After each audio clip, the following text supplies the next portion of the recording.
મારું નામ રાજવી પંડ્યા છે. કેશોદ શહેરની રહેવાસી છું.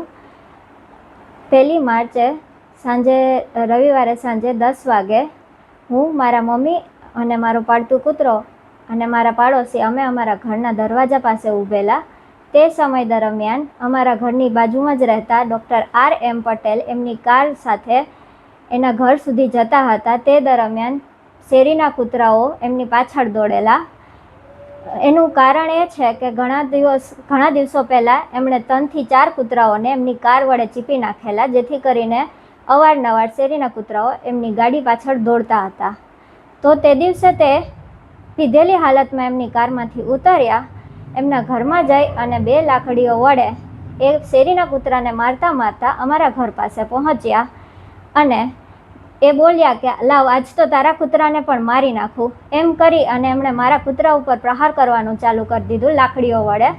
અને એની બચાવવા જતાં એમણે મારા પર પણ પ્રહાર કરેલા લાકડીઓ વડે.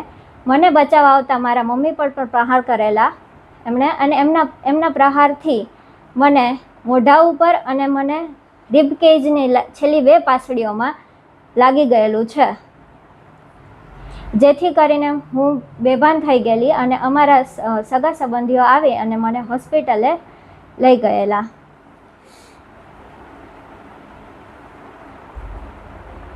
ત્યારબાદ અમારા સમાજના આગેવાનો મોટી સંખ્યામાં ઉપસ્થિત થયેલા હોસ્પિટલમાં, અને મારા મમ્મીએ અને એ લોકોએ મળીને FIR દર્જ કરાવેલી છે પોલીસ સ્ટેશનમાં. બટ એમની હજી ઘણા દિવસો થઈ ગયેલા છે, બટ એમની કોઈ કાર્યવાહી કરવામાં આવેલી નથી. આપના દ્વારા શું કહેવા માંગો છો? સરકારે એમને લાયસન્સ આપેલું છે દારૂ પીવાનું, તો એનો અર્થ એ નથી કે એ દારૂ પીને ગમે તેવી ભૂંડી ગાળો બોલી શકે, ગમે તેને મારી શકે કે ગમે તેવું વર્તન બારે જાહેરમાં કરી શકે.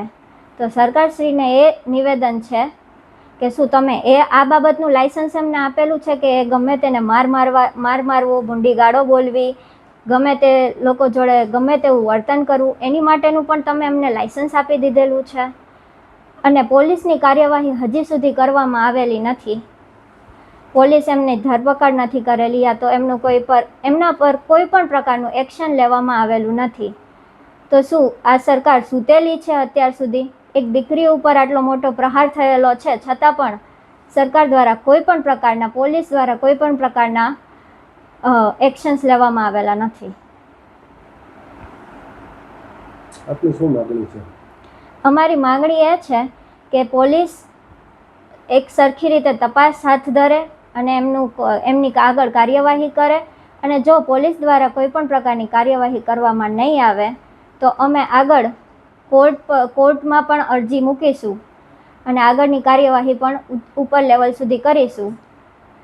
આ રીતે કોઈ પણ વ્યક્તિને મારવાની અને મારી નાખવાની ધમકી આપી આટલી હદ સુધીની ગાળો બોલવાની શું ગમે તે વ્યક્તિને છૂટ મળી ગયેલી છે?